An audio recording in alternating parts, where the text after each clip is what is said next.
اعوذ باللہ من الشیطان الرجیم بسم اللہ الرحمن الرحیم۔ میں ہارون رشید عرض کر رہا ہوں، 3-4 موضوعات پر آج بات کریں گے۔ کیا مستقبل قریب میں الیکشن کا امکان ہے؟ کیا عمران خان سے بات ہو رہی ہے؟ کیا نواز شریف اقتدار میں آ جائیں گے؟ اور کیا وہ اگر آ گئے، کسی طرح انہیں مسلط کر دیا گیا تو وہ ڈھنگ سے حکومت چلا سکیں گے؟ بے یقینی کا خاتمہ ہو سکے گا؟ اور کینیڈا اور بھارت کے تعلقات میں جو کشیدگی پیدا ہوئی ہے، اس کا پس منظر کیا ہے اور اس کا نتیجہ کیا ہو سکتا ہے؟ دیکھیے، مجھے تو الیکشن دور دور تک نظر نہیں آ رہے۔ کہا جاتا ہے کہ نواز شریف صاحب آئیں گے اور 10 لاکھ آدمی ان کا استقبال کریں گے۔ وہ تو اگر 20-30 ہزار آدمی ہوں اور ملک بھر سے جمع کر لیے جائیں تو 10 لاکھ کہنا انہیں کیا مشکل ہے، میڈیا ان کے ساتھ ہے۔ فعال طبقات میں اس پر اتفاق رائے ہو چکا ہے، یعنی زیادہ تر لوگوں میں، کہ ٹھیک ہے نواز شریف کو آنے دیا جائے، عمران خان کا تو کوئی مستقبل نہیں ہے ان لوگوں کے خیال میں۔ یہ ان کی ہزارہ برس کی بر صغیر کی روایت یہی ہے کہ طاقتور کا ساتھ دیا جائے، جو غالب آ جائے۔ 25,000 انگریزوں کے ساتھ بر صغیر پہ حکومت کی تھی برطانیہ نے۔ لیکن الیکشن کیسے ہو سکتے ہیں؟ الیکشن اگر ہوں گے تو آپ ان ووٹروں کو کریں گے کیا؟ یعنی آپ پارٹی پر پابندی لگائیں، نشان بھی ان کا عمران خان کو جیل میں رکھیں اور بلے کا نشان بھی نہ دیں، تو وہ کیا الیکشن ہوں گے؟ اس الیکشن کی کوئی حیثیت نہیں، پولنگ نہیں ہوگی، اس میں ٹھپے لگائے جائیں گے۔ اور بات چیت بہت ہر روز ایک خبر آتی ہے، عمران خان صاحب سے بات شروع ہو گئی، فلاں شخص نے فلاں سے ملاقات کی۔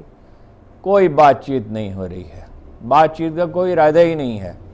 اگر ارادہ ہو پہلے یہ تہیہ کر لیا جائے۔ یہ نہیں ہے کہ اسٹیبلشمنٹ میں سب لوگ جو ہیں وہ اس سے اتفاق کرتے ہیں یا فعال طبقات میں سب لوگ اتفاق کرتے ہیں۔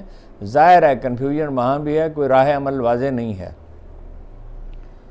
اور جب کوئی منزل ہی نہیں ہے تو راہ عمل کیا واضح ہوگی؟ راہ عمل تو تب بنتا ہے جب کوئی منزل ہو۔ منزل تو یہی ہے کہ کرش کر دیا جائے پی ٹی آئی کو اور اپنی مرضی کی حکومت بنا لی جائے۔ تو میرا خیال ہے یہ مشکل ہے۔ عمران خان صاحب ڈٹے ہوئے ہیں، جو لوگ ان سے مل کے آئے ہیں، جتنے اخبار نویس ان سے ملے ہیں، وہ یہ کہتے ہیں کہ وہ نارمل ہیں۔ وہ ورزش کی مشین مانگ رہے ہیں، اور میڈیا جو ہے، کرائے کا میڈیا کہتا ہے وہ تو جناب علی وہاں دیسی مرغ کھاتے ہیں، اور یہ کوئی دیسی مرغ وغیرہ نہیں کھا رہے، جھوٹ ہے۔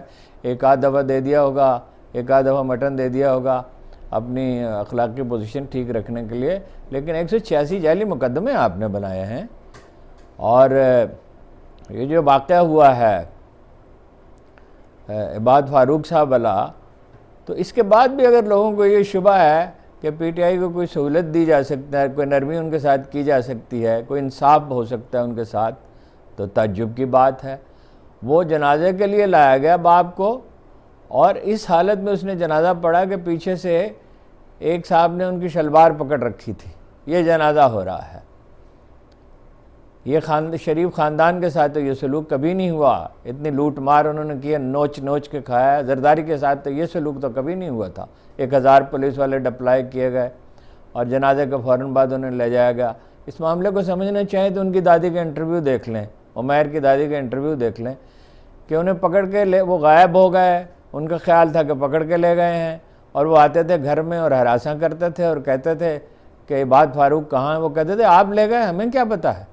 پھر وہ اپنا ان کی والدہ کو اور ان کی بیگم کو لے گئے، تو بچے کو اس سے بہت گہرا صدمہ پہنچا۔ یہ جھوٹ ہے کہ وہ نارمل بچہ نہیں تھا، وہ بہت صحت مند بچہ تھا۔ وہ گہرے صدمے میں، ٹراما جسے کہا جاتا ہے، اس کا شکار ہوا، اور اسی حالت میں اس کی ڈیتھ ہو گئی۔ کہا جاتا ہے کہ شوکت خانم والوں نے لاکھوں روپے وصول کی، ایک بہت بڑی رقم کہی جاتی ہے، اور پھر یہ کہا کہ پی ٹی آئی کے لوگ ہیں، ہم ان کا علاج نہیں کر سکتے۔ باقی ہاسپٹلس کے لوگ بھی ڈرے ہوئے تھے۔ یہ دہشت کے ذریعے، یہ بالکل طالبان والا میتھڈ ہے، دہشت پیدا کر کے، خوف زدہ کر کے لوگوں کو ایک تو بیوقوف بنا رہے ہیں، احمق بنا رہے ہیں میڈیا کے ذریعے، جس پہ عنایات کی گئی ہیں، 10 ارب روپے کے اشتہارات دیے گئے ہیں، اور دوسرا انہیں ایک تو ڈرا رہے ہیں، اور دوسرا انہیں احمق بنانے کی کوشش کر رہے ہیں۔ ان سے رعایا کا سا برتاؤ کیا جا رہا ہے، شہریوں کا سے نہیں۔ یہ قائد اعظم کا پاکستان نہیں ہے۔ تو کوئی امکان نہیں ہے حکومت، مجھے تو الیکشن ہوتے نظر ہی نہیں آتے، اور اگر ہو گئے تو چند مہینے کی حکومت ہوگی، ایسی بے چینی پھیلے گی، لوٹ مار سے کیسے شریف خاندان یا زرداری خاندان باز آ سکتا ہے۔ ادھر بلاول صاحب نے ایک ڈرامہ رچا رکھا ہے، لیول پلینگ فیلڈ نہیں ہے، یہ سودے بازی کے لیے ہے۔ پہلے تو وہ وزیر اعظم بننا چاہتے تھے، تو زرداری صاحب انہیں بلانا چاہتے تھے، یہی ان لوگوں کی خواہشات ہیں کہ یہ اپنی حیوانی جبلتوں کے مارے ہیں۔ اب انہوں نے نواز شریف صاحب کو میسیج دیا ہے کہ ٹھیک ہے، پہلی باری آپ کی، دوسری ہماری، ہم گویا بھیڑ بکریاں ہیں اور یہ ہمارے چرواہے ہیں۔ تو وہ تو جب تک انصاف کا معاملہ نہیں ہوگا، سب جانتے ہیں، بار بار اس کی تکرار کی ہے کہ ملک کفر سے چل سکتا ہے، ظلم سے نہیں چل سکتا، اس طرح نہیں چلے گا۔ اب آ جائیے اس پہ ٹروڈو پہ، جسٹن ٹروڈو، اور جو رک گئے وہاں دلی میں کانفرنس کے بعد، لیکن اس کا مذاق اڑاتا رہا بھارتی میڈیا کہ ان کا طیارہ خراب ہو گیا۔ وہ طیارہ کسی کا بھی خراب ہو سکتا ہے، وہ اپنے کمرے میں بند رہے، انہوں نے کسی سے ملاقات نہیں کی۔ مودی کے ساتھ ان کی تلخی ہوئی ہردیپ سنگھ کے قتل پہ، اور ہردیپ سنگھ کی قتل نہیں ہوئے کینیڈا میں، کینیڈا میں سب سے زیادہ سکھ ہیں مشرقی پنجاب کے بعد، جہاں ان کی آبادی 58% ہے۔ سکھ ایک زندہ قوم ہے، اور وہاں ریفرنڈم ہوا، 1.25 لاکھ ووٹ ڈالے گئے اپنا وینکوور میں، اور 99% لوگوں نے خالصتان کی حمایت کی۔ جو لوگ تاریخ پڑھتے ہیں انہیں معلوم ہے کہ دلی کو رون ڈالا تھا احمد شاہ ابدالی نے، مرہٹوں کو خاک چٹا دی تھی پانی پت کے میدان میں، لیکن سکھوں پہ غلبہ نہیں پا سکے تھے۔ پھر مصالحت کی کوشش کی تو کامیاب نہیں ہوئی تھی۔ وہ دنیا بھر میں پھیلے ہوئے ہیں، ان کے پاس وسائل ہیں، اور ان کی ایک منزل ہے، انہیں قوم تسلیم نہیں کیا جاتا۔ بھارت کا جو طرز عمل ہے وہ اسرائیل کی طرح ہے، جس طرح فلسطینیوں کو غلام بنا کے رکھا گیا، انہی سے سیکھا ہے، اور یہ ٹینڈنسی ان میں شروع سے رہی ہے۔ گاندھی جی نے بھی وزیرستان کی سرحد پہ کھڑے ہو کے کہا تھا، جب ان سے کہا گیا کہ یہ انڈیا اور افغانستان کی سرحد ہے، تو انہوں نے کہا کہ بامیان تک ہے انڈیا۔ ٹروڈو کے ساتھ ان کی تلخی ہوئی، جسٹن ٹروڈو کے ساتھ، کہ آپ کریک ڈاؤن کیوں نہیں کرتے؟ انہوں نے کہا آپ کی انٹیلیجنس ملوث ہے۔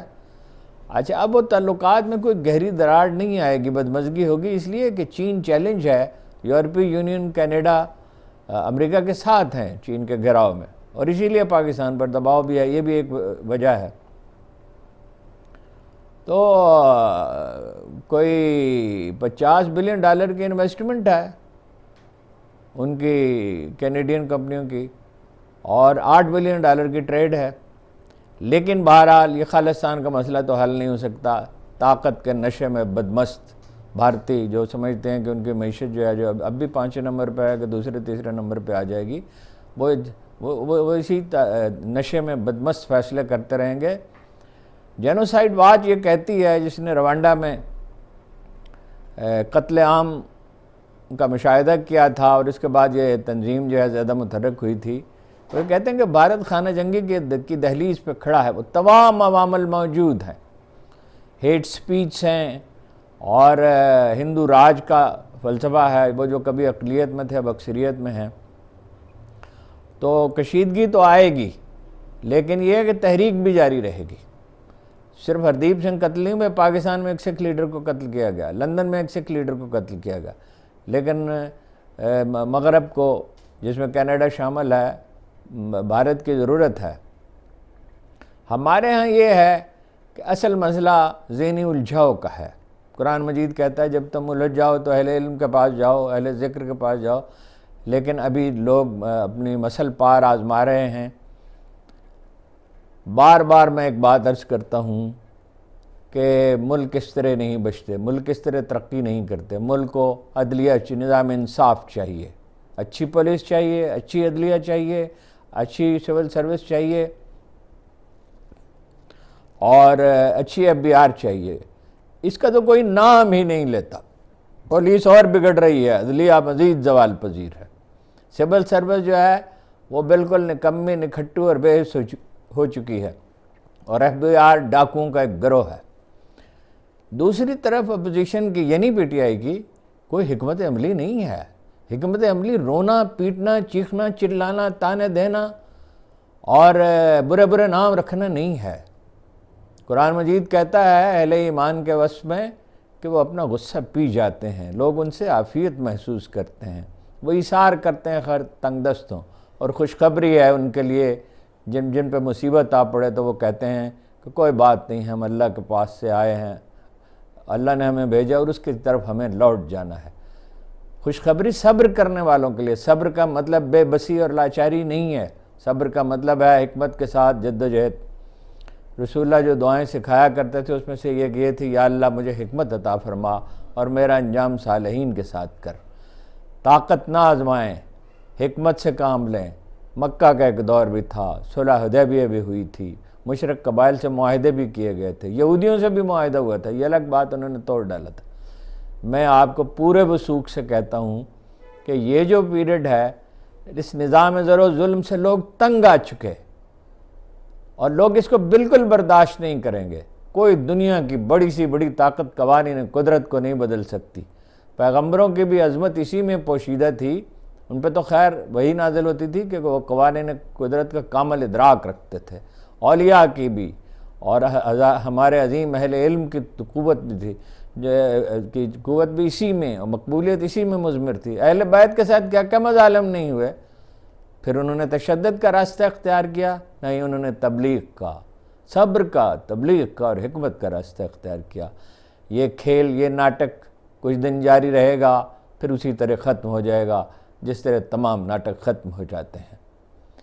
ٹھنڈے دل سے سوچئے، بار بار میں آپ سے کہتا ہوں ٹھنڈے دل سے سوچئے۔ ملک بھر میں نماز جنازہ ہوئی ہے، میڈیا نے نہیں دکھایا تو کیا ہے، سب جانتے ہیں ہر جگہ، اور پختونخوا میں تو بہت بڑے پیمانے پہ ہوا۔ یہ بساط ایک دن الٹ جائے گی، اس وقت تک تحمل کا مظاہرہ کیجیے۔